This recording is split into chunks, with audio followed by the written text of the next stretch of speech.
Robirds here at the Wooden Bucket List, and today I want to teach you about crown molding. Okay, now an old man from Pacific Saw and Tool, once a long time ago, I was moaning because I didn't have any money left to build a cabinet for Shelley Winters, and I didn't have any crown, and he said, "Oh, it's easy, you just run it through the saw sideways." And so I said, "Whoa, thanks," right? And from that day to this, and that was the early 60s, I've never bought crown molding. I've always made my own. Okay. Now, when it comes to the cove molding, this is what we put around on the crown, right? When you put it down, you know, you see it right here, okay? But these two edges are just 45s, or, you know, they could be other measurements too. You know, you could do 30s and 60s on these things, you know, and make them, you know, even shallower, but, you know. Anyway, there's all kinds of things you can do, and, you know, any angles you do has to meet 90. Okay, because that's the way it is. Now, in order to set them up, you determine on how wide you want your molding to be. Okay, but then you set up your saw, and as you can see, we have used this saw so many times to make this molding that, you know, there's an indention in the saw. Right? Stone, would you go back and cut me a piece? Oh, it looks like a 35-degree angle to me.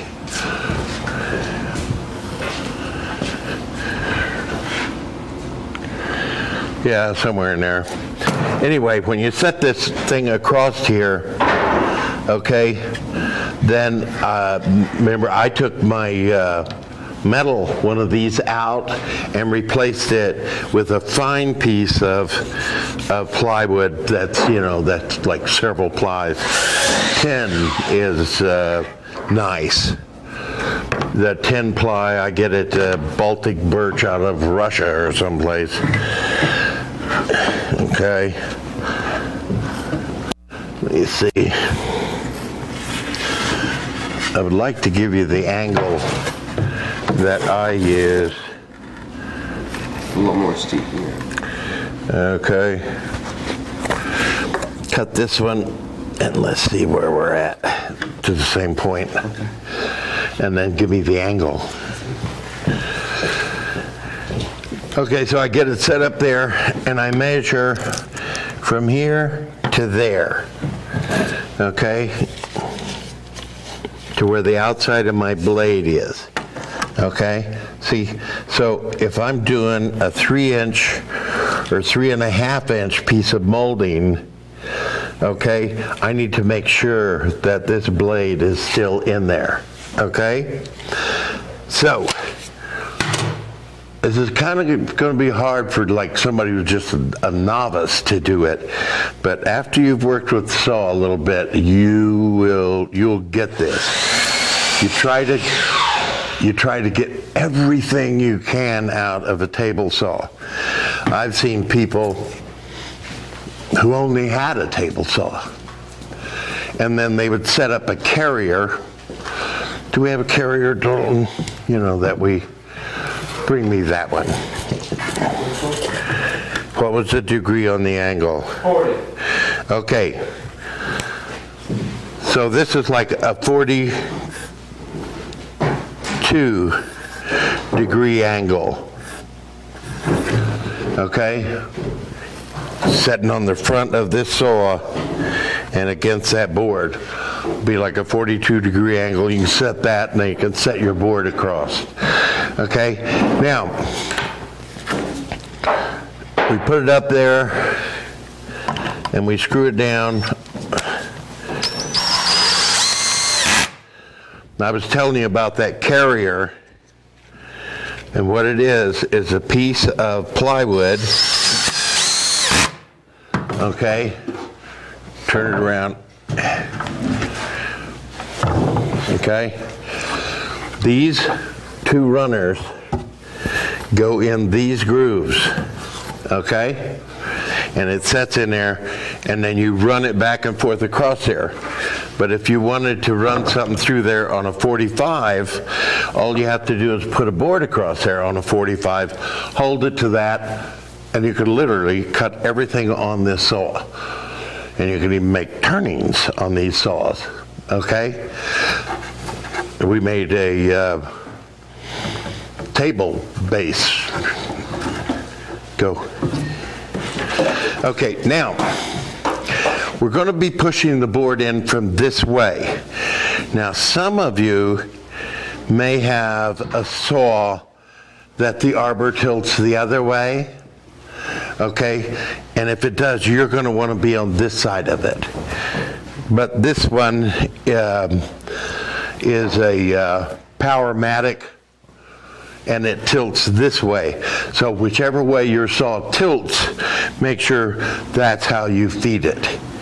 Okay, so now I've got a dado blade in here, and it's all carbon tipped, and it's a really nice blade. You know, they cost $100 or so, but I tilt it into what I'm going to do.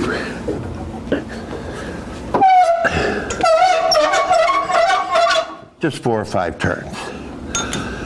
Then you will edit out all the grunting and groaning, right? Yeah. Okay. So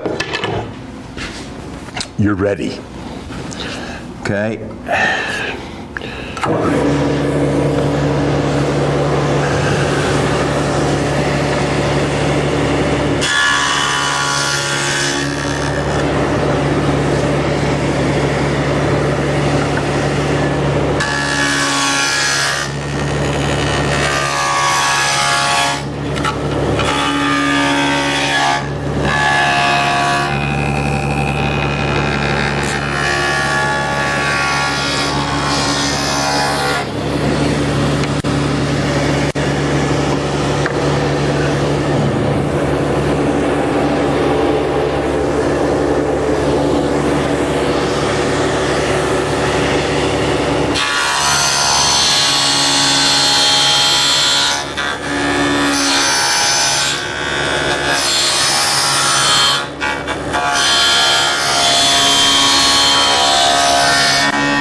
As you saw, you don't always have to run, you know, the whole thing through at one time, okay? Now, this is a dado blade, and it's about that wide, and when you turn it, it is, you know, it'll take out a whole chunk. But if you don't have a dado blade, you can use just a regular saw blade, preferably that it's a carbon tipped, and just slowly move it up, you know, until you got the desired, you know, that you want, the cove. Now, I have literally seen people make huge cuts in a piece and real narrow, you know, and they made rain gutters out of them. I saw them in San Francisco, where they had made these gutters that go around the house.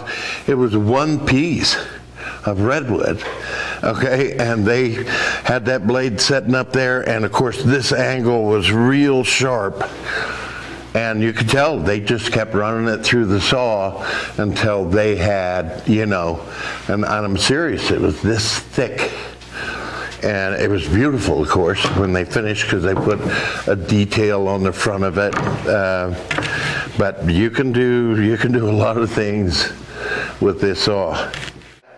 When you run it, okay, you'll never get the same one twice. So just run enough for your piece and make sure it's long. right? So if you're just going to do the front of a cabinet, you'll take and measure these distances, okay, and make the piece that long, and always, always, always get 20% more material than you need.